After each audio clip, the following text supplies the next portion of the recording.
আসসালামু আলাইকুম। আজকে আপনাদের সাথে ভাইরাল টমেটো ভর্তার রেসিপিটি শেয়ার করব।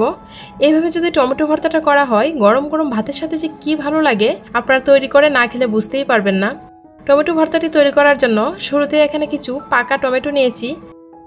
টমেটোগুলোকে খুব ভালো করে ধুয়ে মাছ দিক দিয়ে 2 ভাগ করে কেটে নিচ্ছি আর টমেটোগুলোর সামনের অংশের শক্ত জায়গাটা ফেলে দিচ্ছি। এইভাবে সবগুলো টমেটো কেটে নিব। টমেটো ভর্তা কিন্তু এক এক এলাকায় একভাবে তৈরি করে, এক একটা এলাকার আঞ্চলিক খাবার কিন্তু আলাদা একটা বিশেষত্ব থাকে। এই টমেটো ভর্তাটা কিন্তু একদম টক যে টমেটোগুলো পাওয়া যায় ওই টমেটোগুলো দিয়ে করলে খেতে বেশি ভালো লাগে, তবে চাইলে কাঁচা পাকা যে কোনো ধরনের টমেটো দিয়ে করা যাবে। টক টমেটোটা দিয়ে করলে ভর্তাটা খেতে একটু টক টক লাগে, খেতে বেশি ভালো লাগে আর কি। টমেটোগুলো কেটে নেওয়ার পর 2টা মিডিয়াম সাইজের পেঁয়াজ কেটে নিচ্ছি। আমি আজকে আপনাদের সাথে যেভাবে টমেটো ভর্তার রেসিপিটি শেয়ার করব, এই টমেটো ভর্তাটাতে রসুন দেওয়া হয় না। যারা ভর্তায় রসুন খেতে বেশি পছন্দ করেন চাইলে 2-3টা রসুনের কোয়া টমেটোর সাথে ভেজে নিতে পারেন। পেঁয়াজগুলো কেটে নেওয়ার পর কিছু ধনিয়া পাতা কুচি কুচি করে কেটে নিচ্ছি। ধনিয়া পাতাগুলোকে কেটে নেওয়ার আগে কিন্তু খুব ভালো করে ধুয়ে নিয়েছি। ধনিয়া পাতাগুলো কাটা হয়ে গেছে। এখন ভর্তার সবগুলো উপকরণই তৈরি করা হয়ে গেছে। ভর্তাটি তৈরি করার জন্য শুরুতেই চুলায় একটা প্যান বসিয়ে পরিমাণ মতো সরিষার তেল দিয়ে দিলাম। এরপর দিয়ে দিলাম কিছু শুকনা মরিচ। শুকনা মরিচগুলো সরিষার তেলে ভেজে নিচ্ছি। টমেটোর এই ভর্তাটাতে কিন্তু অবশ্যই সরিষার তেলটা ব্যবহার করতে হবে। সরিষার তেলটা ব্যবহার করলে টমেটোর ভর্তাটা খেতে বেশি মজার হবে। আমি এখানে 4 টেবিল চামচ পরিমাণ সরিষার তেল দিয়েছি।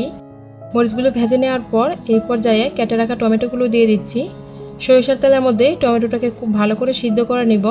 আমি এখানে তেলের পরিমাণটা একটু বেশি দিয়েছি, এই জন্য পরবর্তীতে টমেটো ভর্তাতে আর কোনো তেল ব্যবহার করবে না, এই তেলেই ভর্তাটা তৈরি করে নিব। এরপর ঢাকনা দিয়ে ঢেকে 4-5 মিনিট রান্না করে নিলাম। এই পর্যায়ে কিন্তু চুলা আঁচটা মিডিয়াম আঁচে রেখে রান্না করে নিতে হবে। তো টমেটোগুলোকে 4-5 মিনিট রান্না করে নেওয়ার পর ঢাকনাটা তুলে সবকিছু একটু নেড়েচেড়ে দিয়েছি। এখন আবারও ঢাকনা দিয়ে ঢেকে দিলাম। চুলা আঁচটা কমিয়ে এখন আরও রান্না করে নেব 4-5 মিনিট, টমেটোগুলো যাতে পুরোপুরি সিদ্ধ হয়ে যায়।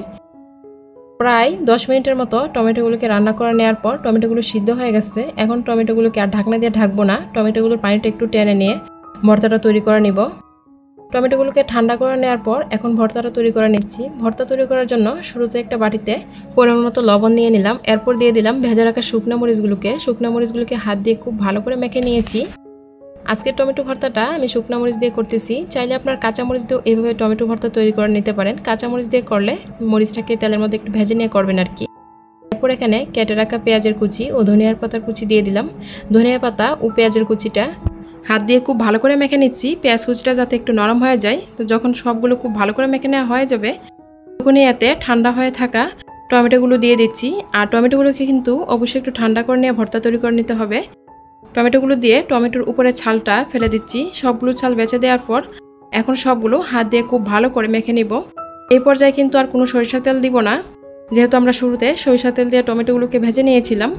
এখন সবগুলো উপকরণ হাত দিয়ে খুব ভালো করে মেখে নিয়ে মজাদার টমেটো ভর্তাটা তৈরি করে নিলাম। এই টমেটো ভর্তাটা দিয়ে গরম গরম ধোয়াটা ভাত খেতে ভীষণ ভালো লাগে। আপনারা যারা এখনও এইভাবে টমেটো ভর্তা তৈরি করে খাননি অবশ্যই একবার হলেও ট্রাই করে খেয়ে দেখবেন। আজকের টমেটো ভর্তার রেসিপিটি কেমন লেগেছে অবশ্যই কমেন্ট করে জানাবেন। ভিডিওটি এখানেই শেষ করছি। সবাই ভালো থাকবেন। আল্লাহ হাফেজ।